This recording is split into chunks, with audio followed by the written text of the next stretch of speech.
For friends vanished in Redwood Forest. Weeks later, a chilling discovery shocked everyone. In March 1983, 5 college friends vanished after a basketball game in Northern California. Their van was found deep inside the Redwood Forest, doors unlocked, headlights still on, and a half-eaten bag of chips on the dashboard. Days later, one body was discovered inside an abandoned ranger cabin, while the others were found miles apart, scattered like pieces of a puzzle that made no sense. The 5th man, Daniel Reyes, was never found. Decades later, strange signals still echo from that same forest, a low hum pulsing every 14 seconds, as if calling from somewhere beneath the earth. The government sealed the area, the town went silent, and the mystery only grew darker. This is the vanishing of the Redwood Five, a story of friendship, fear, and the night 5 young men drove into the woods and never came out. It was the spring of 1983, the kind of year that looked ordinary on paper but carried an unease people couldn't name, especially along the cold northern coast of California, where the fog lingered low over the redwoods and the highways cut through miles of silence. Crescent Harbor, a quiet coastal town of a few thousand, lived its life between the rhythm of fishing boats and the echo of forest winds. Everyone knew everyone, and nothing much ever changed, until 5 college friends drove through that night and never came back. Daniel Reyes was the heart of the group, 21, a mechanical engineering student at Humboldt State, always the one who brought calm when others panicked. Mark Hollis, tall, outgoing, with an easy laugh that filled a room, was the group's captain during intramural games. Stephen Grant and Tony Mills were childhood friends from Sacramento, inseparable since grade school, always teasing each other about who would marry first. Paul Carter, the oldest at 23, had just landed a part-time job with the local forestry department, proud of it, proud enough to keep his ranger's jacket folded neatly in the van that would later be found abandoned in the woods. That Friday night, March 11th, they'd gone to Arcata for a regional basketball championship, the last game before graduation. They lost by 3 points, but spirits were high. The team photo still sits framed in the college archives, 5 smiles caught forever under fluorescent gym lights. After the game, they grabbed food from a small diner off Highway 101. Witnesses remember them laughing, ordering fries and milkshakes, talking about the future. The waitress, an older woman named Nancy, recalled that Daniel tipped generously and said something like, "We'll be legends one day." Nobody knew how literal that would become. Around 10:45 p.m., they climbed back into Paul's old blue Dodge van, heading south toward Crescent Harbor. The weather report showed light fog, nothing unusual for that stretch. But something happened along that road, something that left no clear trace of reason. The next morning, when Daniel's mother realized her son hadn't returned, she called the others' families. One by one, panic set in. The boys were always responsible, especially Paul, who never missed a shift. By afternoon, police were alerted. Helicopters began sweeping the cliffs and coastline. At first, everyone assumed the van had gone off the road. Maybe a crash, maybe a cliffside slide into the Pacific. But the ocean search turned up nothing, not even debris. Then, 48 hours later, a park ranger spotted something strange while checking a remote logging trail deep inside the Redwood National Forest, twin headlights glowing faintly through the mist. The van sat parked neatly off a narrow gravel path, facing downhill as if it had been driven there intentionally. The doors were unlocked, the windows up, the keys gone. Inside were snacks, sleeping bags, and a map of the area. Circled in pen was a route that led nowhere marked, just deeper into the forest. On the dashboard, a half-eaten bag of chips and an empty soda can. The headlights had drained the battery, but one still flickered weakly, fighting against the morning light. No signs of struggle. No footprints leading away. Tire tracks indicated the van had arrived there under control, not in panic. Investigators noted something else. The driver's seat was pushed back farther than Paul's usual driving position, suggesting someone taller might have taken the wheel last. The families waited for answers, clinging to any hope that the boys had simply gone hiking or lost their way. But the Redwood woods were treacherous, stretching for miles with ravines, streams, and endless silence. It made no sense to wander there at night, not with the van intact, not with supplies untouched. In a town where crime was rare and tragedy even rarer, the story spread like wildfire. Locals formed search parties, calling their names through the forest. Radios buzzed with theories, maybe a mechanical failure, maybe foul play, maybe something stranger. What began as a simple missing person report was about to spiral into one of California's most chilling mysteries, a case that decades later still carries more questions than answers, and a silence in those woods that even the wind seems unwilling to break. Search crews moved fast at first, confident it would be over within a day or two, but the deeper they went into the forest, the more the redwoods seemed to swallow the sound of their own footsteps. Helicopters hovered low over canopies so thick they blotted out the ground below, and on the forest floor, deputies marked every fallen branch, every disturbed patch of dirt that could hint at movement. Yet nothing fit. No drag marks, no trails, no discarded items. The van, still in near-perfect condition, felt like a starting point for a story that had already skipped its beginning. By the third day, locals began showing up to help. Crescent Harbor High loaned out flashlights, and old fishermen who'd spent their lives navigating the coastline volunteered to comb the lower ridges. Sheriff Lucas Hammond ordered every back road between Arcata and Crescent Harbor to be searched twice. Still, the same haunting report came back, no trace. What unsettled investigators most was that the boys seemed to have vanished by choice. Their gear, food, even a small tent, remained in the van untouched, as though they'd stepped out expecting to return minutes later. On March 16th, a forestry worker claimed to see something unusual, faint, distant lights deep within the redwoods, too far inland to be car headlights, too steady to be fire. He'd thought little of it until the next morning when he heard about the missing students. When searchers investigated the area, they found nothing, just charred soil that looked weeks old, and a strange circular impression in the moss, as if something heavy had once rested there. The report went into the file, but officials dismissed it as coincidence. Days turned into weeks, and the story began pulling national attention.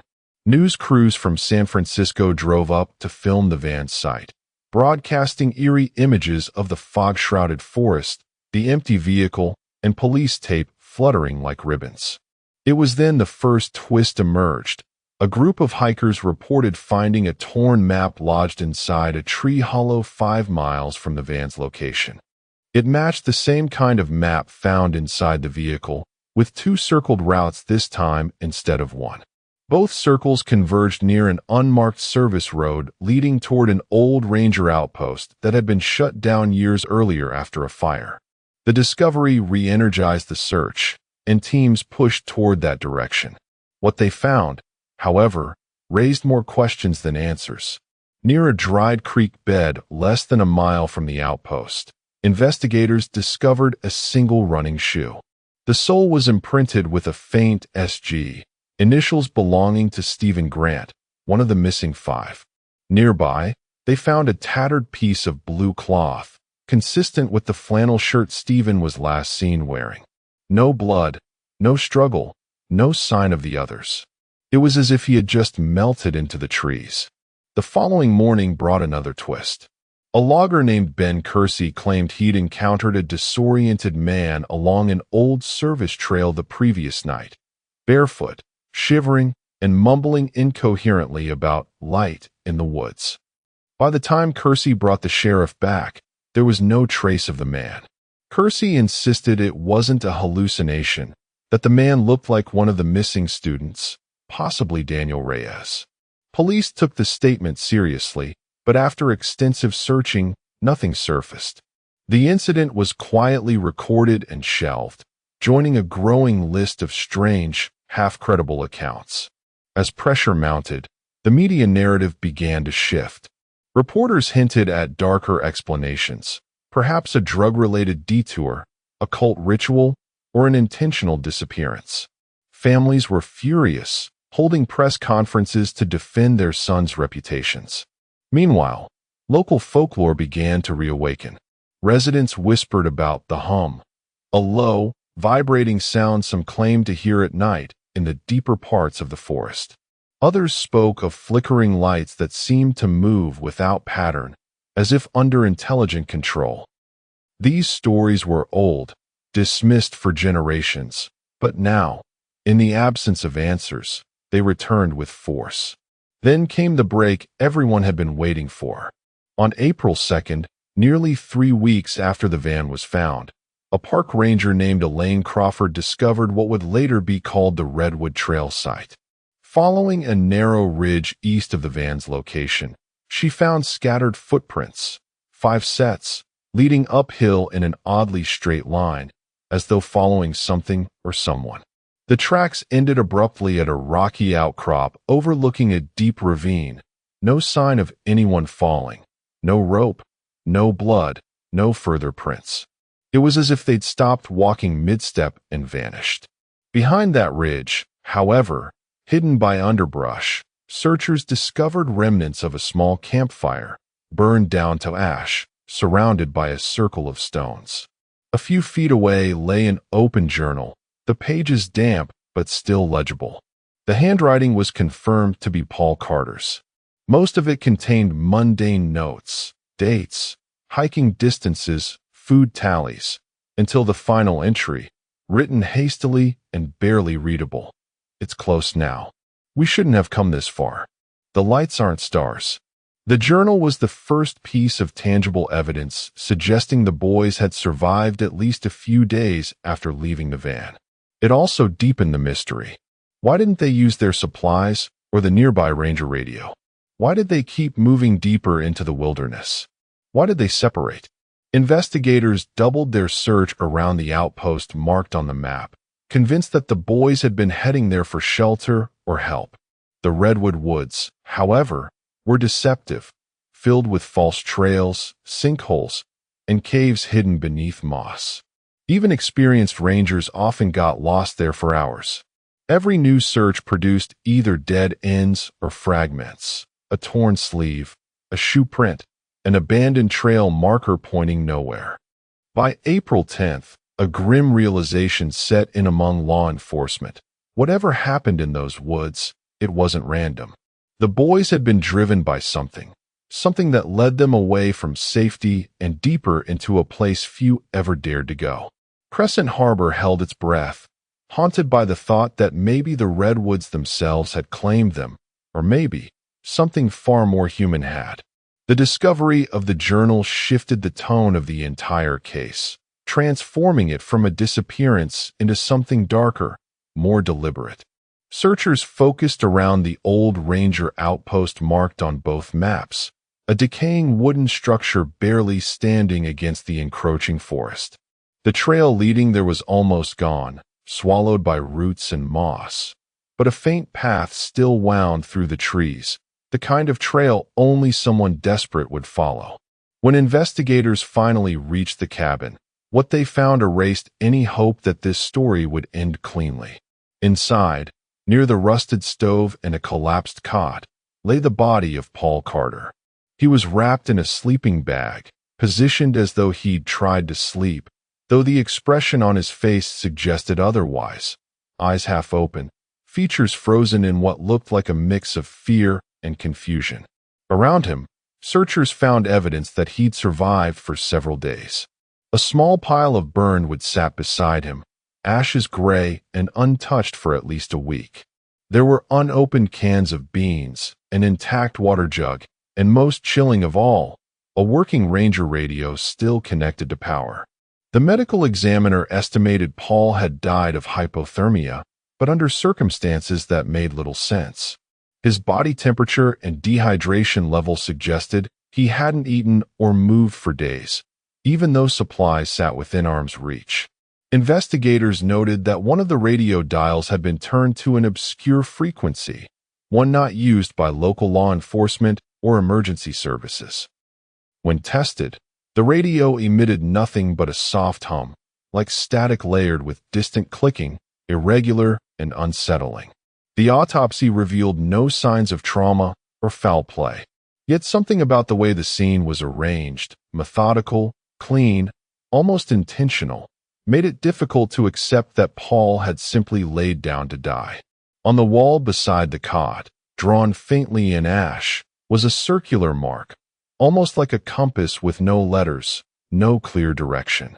It was later compared to symbols seen in older ranger documentation, though none could match it precisely. The discovery of Paul's body reignited the search with grim urgency. If one had been found, the others couldn't be far. Within days, teams spread outward from the outpost, tracing ravines and ridges where tracks might have been lost. On April 18th, nearly a month after their disappearance, a group of volunteers discovered another scene that deepened the horror: the remains of Stephen Grant, found lodged between two boulders near a dried stream, 5 miles from the outpost. His injuries were consistent with a fall, though the rocks showed no signs of fresh disturbance, suggesting he had fallen elsewhere and somehow been moved or dragged. His backpack was missing, but his student ID was still in his pocket, dry and oddly clean. A week later, the third body surfaced: Tony Mills, located farther west in an area known to hikers as Devil's Spine, a narrow ridge of unstable rock that few dared to cross. Tony had been found partially buried beneath loose soil, no clothing torn, no evidence of animal interference. Forensic teams concluded he'd been dead for at least 2 weeks, roughly the same period Paul's body had been estimated to lie in the cabin. This timeline implied one thing: they hadn't all died together. They'd been alive at different times, in different parts of the forest, moving independently or perhaps trying to find one another. Then, on May 2nd, nearly 50 days after the group vanished, 2 hunters stumbled upon what remained of Mark Hollis. His body was found near an abandoned fire tower, 3 miles from the van's original location, an area that had been searched twice before with no sign of him. His watch was still ticking, stopped only after it was removed during processing. Investigators could not explain how the body ended up there, so close to the first search perimeter, without being found earlier. The autopsy noted exposure and fatigue, but no struggle, no restraint, no clear reason for death. With 4 of the 5 accounted for, the attention turned to Daniel Reyes, the only one still missing, the only one whose name kept echoing through every interview, every theory, every late-night speculation. His jacket had been found in the outpost, hung neatly on a nail near Paul's sleeping bag, but there was no trace of him anywhere. Not a single print, not a shred of fabric, not a footprint that could be confirmed. It was as if he had walked out of the cabin and disappeared into air. When experts reconstructed the timeline, it became clear that the boys had not died together but over a span of weeks, some surviving long after others were gone. There were signs of fire-starting attempts, improvised shelters, and torn notebook pages used as kindling. Searchers even found crude markings carved into tree trunks, straight vertical lines, sometimes grouped in 5s, as if someone was counting days. The pattern stopped abruptly after the 31st mark. What remained unresolved was why none of them had followed basic survival instincts, why they hadn't stayed by the van, why they hadn't used the working radio, why they'd split into separate directions in terrain known for swallowing even experienced rangers. The only consistency was the strange frequency on Paul's radio and the reports from nearby residents claiming they'd heard rhythmic humming at night during the first week of the search. By the time summer came, the Redwood Five case had transitioned from active investigation to quiet obsession. The media called it a survival mystery, though those who'd walked the forest paths called it something else, an unraveling. For bodies found in impossible places, one missing without a trace, and a sequence of decisions no one could explain. Somewhere between reason and fear, between what could be proven and what couldn't, the truth had gone dark among the trees, and whatever had drawn them there was never seen again. The investigation that followed was unlike anything the Humboldt County Sheriff's Office had handled in decades, and though it began as a standard recovery operation, it evolved into a psychological labyrinth that consumed every detective who dared to analyze the details. The more they reconstructed the Redwood Five's final movements, the less sense anything made. Surveillance footage from the basketball game in Eureka confirmed the group had left around 10:14 p.m., laughing, holding snacks, completely at ease. The van's GPS, however, showed their route veering off the main highway only 20 minutes later, taking a sharp detour onto logging roads that hadn't appeared on any modern map. The logging roads led directly toward the forest perimeter where their vehicle was later found abandoned, miles past where anyone could accidentally drive. When questioned, locals insisted those roads had been closed since 2004 after a landslide buried part of the old route. Yet somehow, the boys' van had passed through, tire marks pressed deep into fresh soil, as if something had cleared a path just for them. Detectives ordered aerial scans, but the satellite records showed a strange distortion, a gap in imaging that night between 11 p.m. and 2 a.m., as if the area had been digitally erased. The tech division later attributed it to a data glitch, though one investigator, Sergeant Willard, called it the kind of coincidence that doesn't happen in nature. The autopsy reports were revisited under new scrutiny. Paul Carter's hypothermia was confirmed, but the blood panels showed elevated cortisol and traces of adrenaline consistent with extreme fear prior to death. Stephen's body presented similar chemical stress markers, though no predator attacks or human interference could explain them. Tony's case was worse. His fingernails had soil under them from two different types of sediment, one matching the ridge where he was found, and another from nearly 6 miles north, near the base of a disused fire access road that searchers never entered. The soil was taken as evidence, but the lab later reported contamination, the samples erased by moisture and time. Investigators tried to reconstruct the sequence of events using what little remained: the van, the journal, the maps, the symbols, the radio. Forensics confirmed the symbol on the cabin wall matched none from known cults, though it bore resemblance to old forestry markings used in the 1940s for directional tagging, except this one had been drawn upside down, mirrored as if for someone to read from the outside. The journal, too, became central to the case. Though only a few pages survived the damp, one note stood out: "The hum stops when the light fades." No one could decipher what it meant. Then came the recordings. A sound technician examining Paul's radio discovered faint transmissions hidden beneath the static, low-frequency pulses spaced precisely 14 seconds apart. They weren't random. Each sequence followed a mathematical pattern similar to emergency beacons, though no registered signal matched the signature. When the tech boosted the clarity, a faint human voice could be heard between bursts, muttering a phrase too garbled to translate. Forensics labeled it auditory pareidolia, the brain's tendency to invent words from noise, but the discovery unsettled even the skeptics. The FBI joined the case in early June, citing possible abduction or human trafficking concerns, though their involvement seemed to deepen the fog rather than lift it. They quietly seized all remaining physical evidence, including the van, the radio, and the soil samples, moving the case into federal jurisdiction. Local investigators complained of being sidelined, but official statements insisted it was a procedural consolidation. Yet months later, when records were requested under the Freedom of Information Act, over 70% of the files were redacted. Amid growing frustration, an independent journalist named Karen Dorsey began her own inquiry, retracing the group's route with the help of drone mapping. Her footage revealed something chilling: faint concentric patterns in the soil visible only from above, near the old ranger outpost. The circles were too symmetrical to be natural, each about 10 feet apart, forming a spiral that ended exactly where Paul's body had been found. Experts dismissed it as erosion or logging residue, but those who had seen it in person claimed the soil was unusually dense, almost metallic.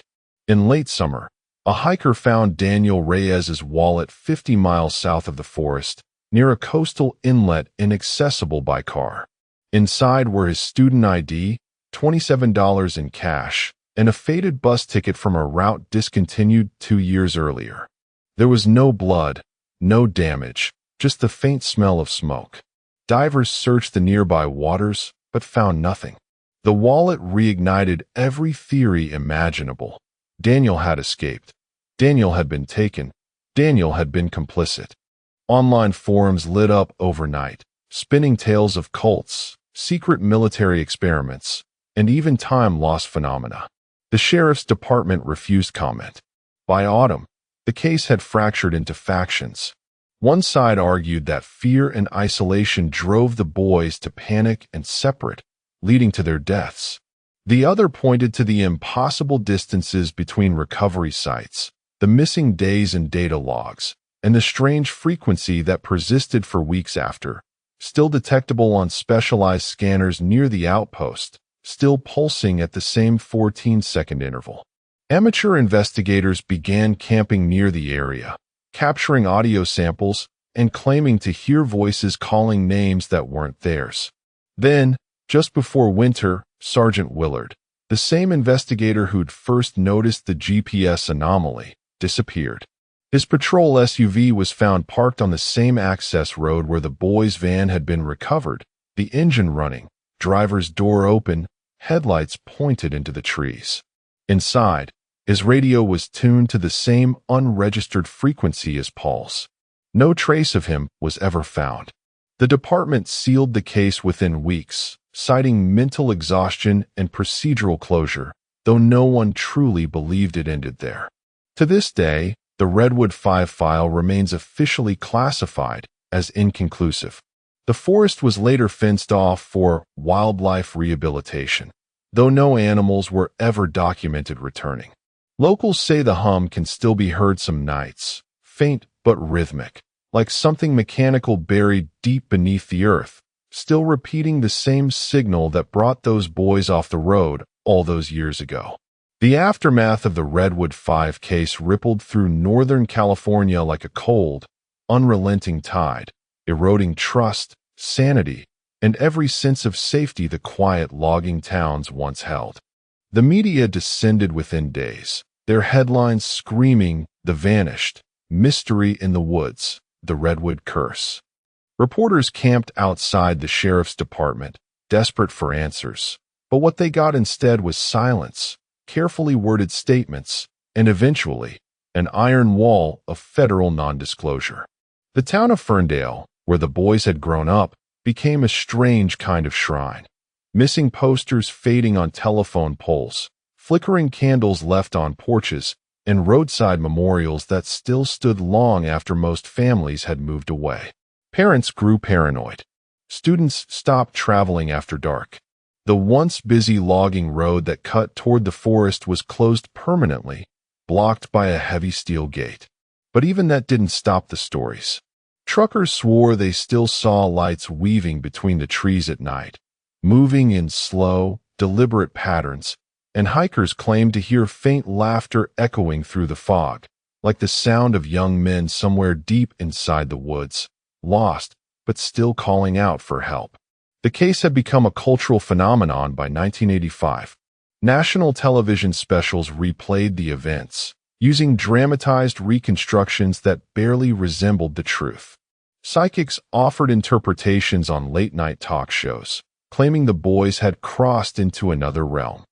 Skeptics dismissed such theories, yet none could explain why electronic equipment malfunctioned near the Silver Pine Ridge or why emergency radios still picked up intermittent bursts on that same 14-second frequency years later. The signal became almost mythical, a ghost in the static that refused to fade. For the families, however, myth offered no comfort. Paul Carter's parents never moved away, visiting the old ranger outpost every year on the anniversary of the disappearance. They brought flowers and sometimes left fresh batteries beside the remains of the old radio, as though expecting someone to respond. Toni Mills's mother refused to speak publicly again after her final televised interview in 1986, when she broke down mid-sentence describing the phone call she received, a call traced to a payphone 30 miles away, 2 years after Toni's death. The caller said nothing, only breathed heavily before hanging up. Daniel Reyes's family held out the longest. Because his body was never found, hope became both their lifeline and their curse. His sister, Elena, launched an online archive decades later called Where is Daniel?, where she uploaded every report, witness statement, and rumor she could find.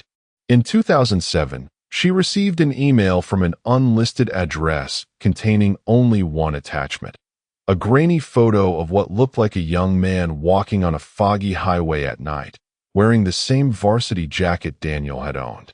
The metadata was stripped, and the IP traced back to a public Wi-Fi hub in Crescent City.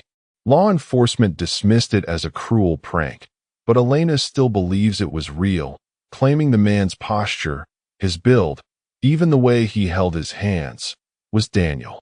By the 1990s, the Redwood Five case had been pushed into the annals of unsolved lore, cataloged beside the Dyatlov Pass mystery and the Yuba County Five.